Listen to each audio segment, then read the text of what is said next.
Hello and welcome back. I hope you guys are having an amazing day. Today, the message that I really want to talk about is regarding how trauma is something that we hold on to, and trauma is something that we ourselves give meaning to, right? So, I know it's a very sensitive topic for most of us out here, but in retrospect, when you see what trauma really is the meaning that we gave to a particular situation that happened in our lives. And I know trauma is of various kinds, and I know how painful trauma is. When somebody says that, it is just the meaning that you're giving to that situation, feels like they are disregarding you. But in retrospect, just take a minute, sit down with yourself, and ask this that, this situation that I keep on getting anxious about, or this particular situation that I'm so worried about and that I call trauma, is it actually worth being trauma in the present moment? Is it worth for me to act from a place of trauma in the given moment? And the answer usually to that is like, no, not in the present moment, because there is no reason for me to be so scared or feared, about a certain outcome or a certain situation. However, to understand how to let that trauma not make you anxious, your subconscious, like basically rewiring your subconscious so that the incident which you tag as trauma no longer gives you the same feelings that you had back then, it is very important for you to realize that your brain, your entire system, your entire being works in the now. Your entire system works from a position of how you should be reacting to the present situation in the now, happening right now. For example, you might be a person who's very scared to leave their house, okay? They are very safe and secure in their house, right? And you're like, why should I even go out? Like, what's the point? I know if I go out, it's only hurt, or if I go out, it's only social anxiety. Honey, first of all, you should expose yourself to situations that scare you, because you will understand that there was nothing to be scared about in the first place. And secondly, when you have that feeling, ask yourself, is it just because of the trauma that you had or have while you went out at a particular point in time? Or is it your mind's goal in the present to not go out? Because if you go out, then you will feel all of those things. Basically, your brain setting a goal for itself that I am not going to go out today. Therefore, creating all the feelings, all the situations, giving you all the memories as to why you should not go out. Because, again, you work in the present, you work in the now, your brain works in the now. But if you keep on setting this goal for yourself that, going out, not my thing, you will not go out, you will not socialize, you will not network. Because you are continuously telling yourself that that thing is not for you. Therefore, obviously, you will create situations, you will create feelings, you will create emotions that stop you from going out. You might render this off to something that happened in the past, which you call trauma, which I'm not saying is not trauma. But when you attach, like, if I go out of the house, the entire situation in my house or my parents are going to be angry. Or if you put the reason that if I go out, it is inevitable for me to have a fight with this particular person or a random person, because it happens whenever I go out, I fight. Therefore, your brain is setting the goal of not going out, because you're giving reasons as to why you should not go out from experience in the past, right? And yes, your parents might have been abusive or your fights might have been violent, but tell me this one thing, is it necessary for your day to go exactly the same way every time? Is it necessary for you to have the same conversations or the same interactions with different individuals? It is not possible because every individual is different, every day is different. And you using the reason or you exploiting the experience that you call trauma and being like, I don't want to leave my house because I know that it is not going to be good, and giving yourself the anxiety, giving yourself the frustration, and then going like, I suffer from various diseases like depression, social anxiety, blah blah blah blah blah. Not rendering anything, like not saying that none of that exists. Those things do exist. But honey, you need to ask yourself what is the meaning that you're attaching to a particular experience. Because your trauma will be trauma because your body keeps a score. I have been a very vocal advocate of body keeps a score, right? But you need to remember you can release that trauma. Every situation is not supposed to turn into trauma. Every time you go out, trauma is not supposed to happen until and unless you are seeking that. Until and unless you believe that the moment you step out of your house, something traumatic will happen. You give yourself the anxiety, you give yourself the fear, and when something does happen, traumatic, your brain literally shoots that fucking tick in their head that I told you this is what is going to happen. Therefore, my goal of not going out was right. So you essentially are creating these situations. I know it is triggering, trigger warning, but you are creating these situations just to stay in your comfort zone. Just to stay in a place where you feel safe, just to stay in a place where you can keep on being whimsical, keep on whining about things, and somewhere or the other be the victim, because at the end of the day you do realize that when you want to stay inside of your house and not leave it just by giving the reason that something traumatic will happen. Firstly, it is because you don't want to give off your control of a situation, give off your control over a situation where you want the bare minimum of attention. You realize the moment you leave your house, you are another average person. But when you are inside of your house, there is nothing average. You get the attention, you get the love, you get the care, you get the special treatment. But since you don't get all of this out of your house, you feel that you will face something traumatic, because who wants to be average? Come on, like, nobody wants to be average. Nobody wants that people overlook them, right? But that is again a learning. That is again a process of learning how to not be socially anxious, how to not be socially awkward, right? And I really feel this message is very important for all of us to register and understand, because we have these questions, that Freud and Jung literally said trauma exists. And there is another stream of psychology which is called the Adlerian psychology. They say that trauma does not exist.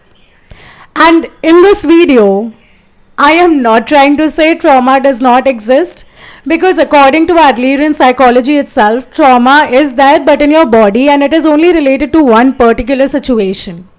But when we start generalizing that trauma, like for example dating, when we start dating after a heartbreak, we literally generalize people that he is the same or she is the same. And when you get a bit more serious, get into that zone of going out on dates, seeing each other, or get to the point of committing to a person, you go like, my trauma response is to say no, I can't do this because this is going to be bad. That is what happened to me in the past, and that is what is going to happen now. Therefore, I'm going to be supremely looking out for reasons as to why I should not commit. Even though I want to, I'm not sure. This is what most of us say, right? Now, do you see how I gave meaning to a situation that has not yet happened, but I attached my anxiety, I attached my fear, I attached my insecurities, my limiting beliefs onto dating a person who is nowhere similar to my past experiences. Yeah, I mean, humans have certain normal general characteristics, but that does not mean that every person is going to be the same, right? Because every individual is different, they have had their own experiences. And when you see similarities, sometimes, I'm sorry, confirmation verb. Sometimes you see those similarities because you want to see them. You create situations, you create those conversations where you know the person in front of you is not aware enough to have the kind of response that you're expecting. And when they don't meet that expectation of yours, you go like, this is toxic. I don't want this. This is going to break my heart. I am not going to get into it. And then you get back into your shell.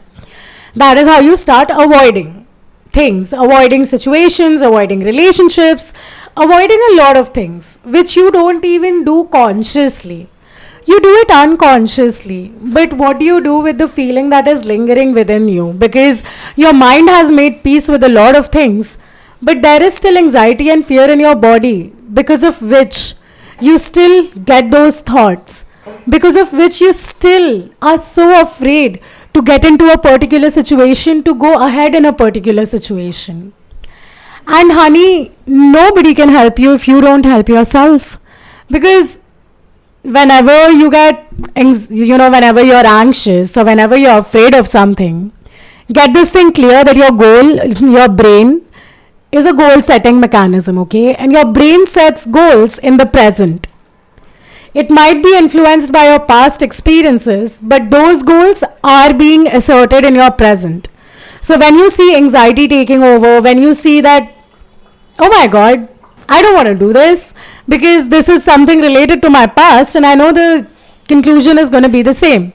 The moment you see yourself behaving from this vantage point, this thought process, just ask yourself, what is my goal in the present? Like, even if this situation triggers trauma response from me, what is the goal that I'm setting?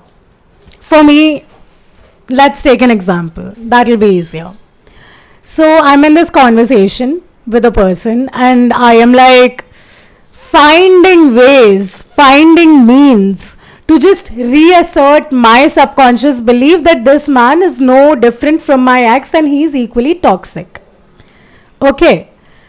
And to realize this goal, that my goal is not to commit to him or not to be in a relationship with him, I will only recognize this when I see the pattern of my responses to the person, the pattern of my own behavior towards that person.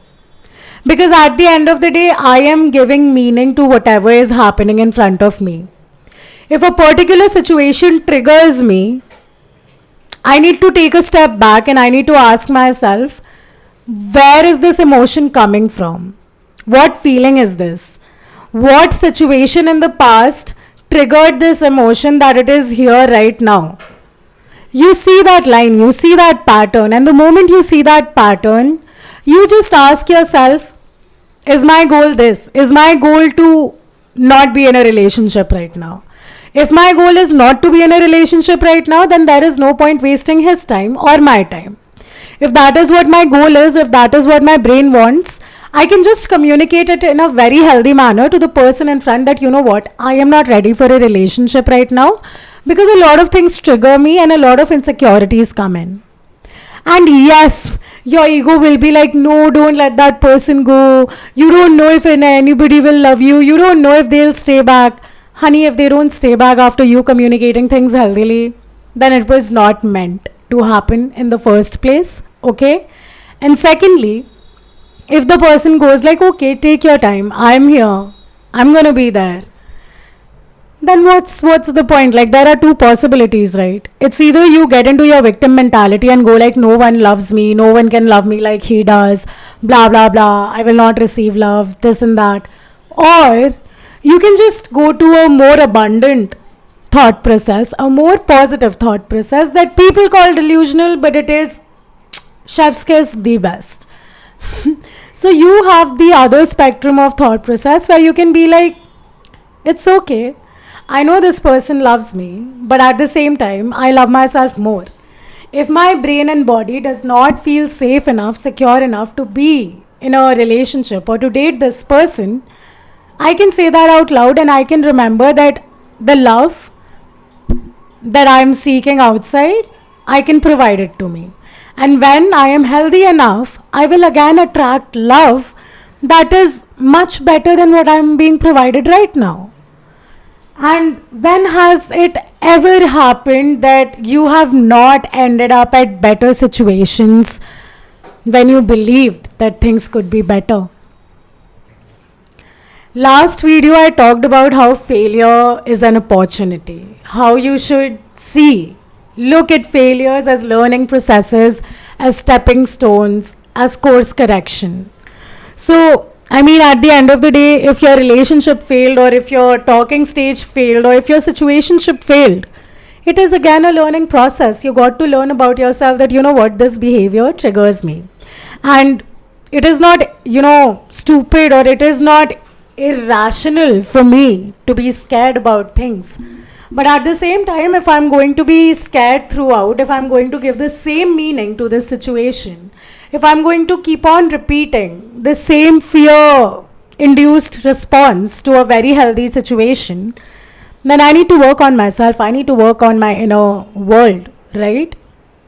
But at the same time, when you look at the positive side, all of that inner work becomes so much more easier, because you know what you deserve, and you know who you are, and you know how you work, you know how your brain works, you know how you attach meanings to things, and you know when your trauma response is coming out. I mean, work with your trauma. You don't always have to be like, oh my god, that is trauma driven for me, that is trauma induced for me, I can't even engage with it. If you can't engage with it, then you're going to be scared your entire life of the same situation that could bring you so much happiness. And I know that a lot of people have gone through sexual violence, sexual abuse, and honestly, trauma definitely is there. It is a very, very sensitive topic. But at the same time, it's your choice you're making to stay in a place where you're always scared, where you're always just not wanting to go beyond it, because your ego knows how to deal with it. Your ego knows the next response to that fear. Therefore, you choose that fear because it is comfortable for you. You go like, okay, at least I have control over this situation. Honey, you honestly cannot control things outside of you. The things that you can control is within you. So instead of being like, I need to control the end result of this particular situation, just be like, you know what, I'm going to be in control of my own emotions. I'm going to be in control of my own responses. I'm human, so I'm supposed to feel fear. I'm supposed to feel pain. I'm supposed to feel, insecurities. All of them I'm supposed to feel. But those feelings are not supposed to be with me throughout. I'm supposed to understand those. I'm supposed to let them be. I'm supposed to process them. And then receive the message, rewire my subconscious, and go ahead in my life, move forward. When you don't want to move forward in your life, you tend to hold on to your trauma, and you tend to set goals in the present that back your trauma, that backs your trauma induced responses. So take that break, take that breath, feel yourself, feel how you're feeling. And remember that feelings are not your compasses. Feelings are your inner compass as to where things are still dicey. But feelings are not something you act upon. Because feelings come from a place of your thoughts, and your thoughts come from a place of your beliefs. Therefore, if you're feeling something, it is completely on you. You cannot control what others feel, and nobody can control what you feel. It's only you who can control your own feelings. Therefore, if you want to control something, control your response to it. It'll be fun. You'll know what to do. You'll enjoy it. Love you. A big, big hug to you. And I hope this video really helps you. Until next time.